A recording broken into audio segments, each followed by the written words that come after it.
Pwede ba sa kanila natin to pag-usapan? Pasensya na. Naging mapusok ako. Totoo, Kahit ako hindi ko nagawa yan, ano karapatan niyang lumipat doon? fiancé ko siya. Sapat ng dahilan yan para lumipat. Sino ka para mang himasok? Sabi ko na nga ba, gusto mo lang akong magalit. Gusto mo magselos ako. Magselos? Ginawa mo lang ang lahat ng to dahil gusto mo lang magselos ako. Okay, sige. Handa akong pakasalan ka. Sapat na ba yun? Huwag mong sabihin na hindi kita binigyan ng pagkakataon.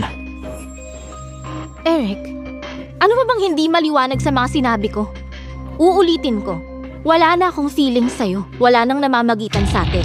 Si Sam na ang nobyo ko ngayon. At magiging asawa ko na siya. Lolokohin mo pa rin ako? Alam ko na ang lahat. Nagpunta si Sam sa North para sa isang malaking negosyo. Hindi para makipag-engage sa'yo. May inalok ka sa kanya, no? Para makumbinsi mo siya, tama ba? Napakagaling mo talagang gumawa ng kwento. Inaamin ko, nang makita ko kayo ni Sam kahapon, nangamba ako. Nagtagumpay ka, kaya nandito ako. Ano pang gusto mo? Nagsasayang lang ako ng laway sa'yo. Ano pa bang gusto mo sa akin? Ano bang mali ko? Gusto mo bang bulahin kita? Hindi. Ang kailangan ko ay lubayan mo na ako. Chloe, huwag mong abusuhin ang swerte mo. Dahil kung hindi, baka maubos ng pasensya ko sa'yo. Yan ang gusto ko. Umalis ka na. Chloe Green, pistado ko ng ginagawa mo. Huwag ka na magpanggap pa. Alam kong patay na patay ka pa rin sa akin hanggang ngayon. Hindi ka ba nagsasawa? Mauubos din ang pasensya ko. Tigilan mo na. Kung hindi, magsisisi ka. Alam mo, Eric, wala na akong nararamdaman para sa'yo. Kaya maghiwalay na tayo ng landas. Baka nakakalimutan mo na. Nung panahon nagmakaawa kang pakasalan kita, Chloe. Tapos na yon, nakaraan na. Wala na akong nararamdaman pa sa'yo. Imposible yan. 10 taon mo akong minahal. Naglaho na lang bigla. Ikaw ang dahilan sa nangyaring trahedya at paglubog ng aking pamilya. Itinira mo pa si Olivia sa atin. Anong dahilan para mahalin kita? Bigla ka ring na-inlove kay Olivia. Ibang kaso naman yun. Naglilibang lang kami ni Olivia. Hindi ko siya pakakasalan. Kung nag-aalala ka talaga, hindi kita pipiliting pagsilbihan siya. Magsama na lang kayo ni Olivia. Tapos na tayo. Sobrang gwapo at elegante. Andyan ba si Chloe? Salamat. Chloe! Natulog ka ba kasama siya kagabi? Balita ko hindi pa siya nakakatikim kahit na kailan. Pinaligaya ka niya, hindi ba? Hindi siya kasing dumi mo! Lumayas ka! Chloe! Pangatlong beses mo na ako sinampal. Dahil ba makapangyarihan ng pamilya mo, ibig sabihin na napakayabang mo na? Kung wala ang suporta ng pamilya mong yan, sino ka? Maski si Sam, hindi ka man lang niya magagawang lingunin! Subukan mong ulitin yan. Makikita mo. Lumayas ka! Magbabayad kayong dalawa! Sinaknan ka ba niya? Hindi. Subukan lang niya. Gusto mo bang paligpit ko sila? Wag. Kaya kong solusyonan ang problema ko sa kanila. Sige. Bakit ka nandito? Nagdala ako ng pagkain. Nandito ka daw sa opisina, tapos hindi ka pa kumakain. Sabi yan ni Mama, kaya pinagluto kita. Napakarami mong responsibilidad. Paano mo nagawang magluto pa? At dalhin pa dito. Walang mas importante pa sa'yo. Hindi ko hayaang magutom ka. Kaya ko namang alagaan ang sarili ko. Barado atay mo. At ang sikmura mo dahil sa puyat. May lamig ka rin sa katawan. Kaya naging mababa dugo mo. Mahilig ka sa malamig na pagkain pag meron ka. Marunong ka rin mag-check ng pulso? Medyo lang naman. Ang galing naman niya. Medyo lang yun. Perpekto ba talaga siya? Ito bang sinasabi mong pag-aalaga mo? Ayos lang. Tutulungan kita para lumakas ang katawan mo. Andito ako. Para sa'yo.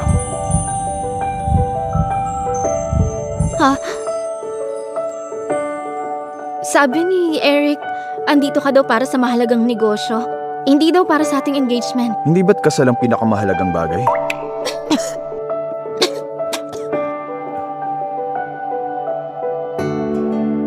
Nahulog na ako.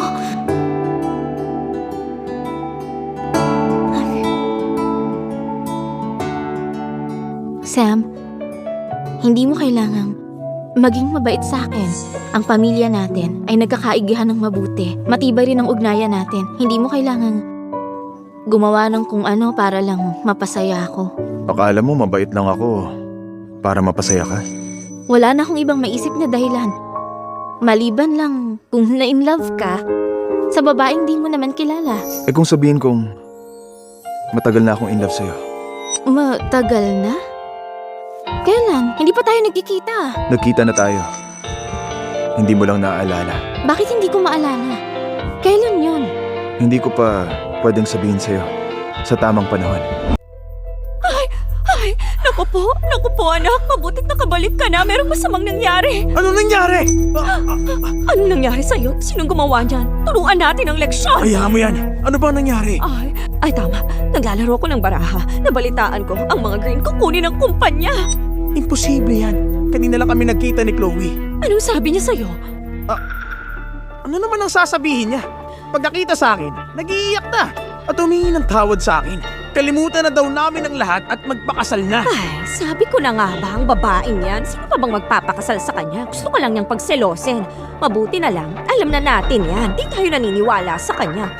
Alam natin ang totoong motibo niya. Siyempre naman, mahal na mahal kaya niya ako. Maliban sa akin, sino ba magpapakasal sa kanya? Kung ganun pala, hindi totoo ang balita. Tama ka, ganun niya ako kamahal. Balang araw papalitan natin ang pamilyang Green. Ikaw talaga anak ang pinakamagaling sa lahat. Sige, babalik na ako. Hinihintay na nila ako. Sige lang.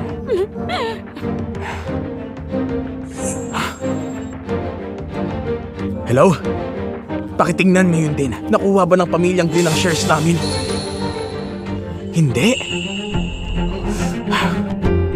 Mabuti. Tinakot ko lang ang sarili ko. Hanggat nandito ako, walang magagawang kahit ano si Chloe. Sige lang. Bibigyan ko pa siya ng ilang araw para mag-isip. Wala siyang halaga kung hindi niya ako kasama. Sam, pinabibigay to ni Mama sa'yo. Ay, abs. Bewang 28 inches. Balakang 38 inches. May 8-pack abs. Romance. Virgin na virgin. Hindi ko alam. Naligo ka pala. Alis na ako. Wala akong nakita. Uy!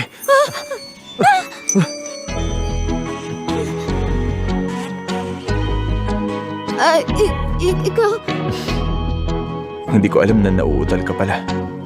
tumayo ka nga, please.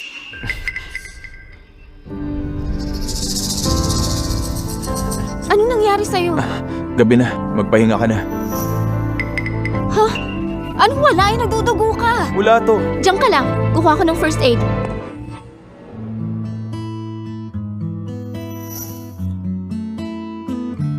Kita ko na yung buto mo. Hindi ba siya masakit? Ayos lang. Sanay na ako. Nagsiscabbing pa lang, oh. Bagong sugat yan, no? Ano nangyari? Ba't may sugat ka? Nagkulang ako sa pag-iingat. Sam, hindi sinungaling ang taong espiritual. Bago ako nag-north, tumuloy ako sa Spirit Mountain at natupad yung hiling ko.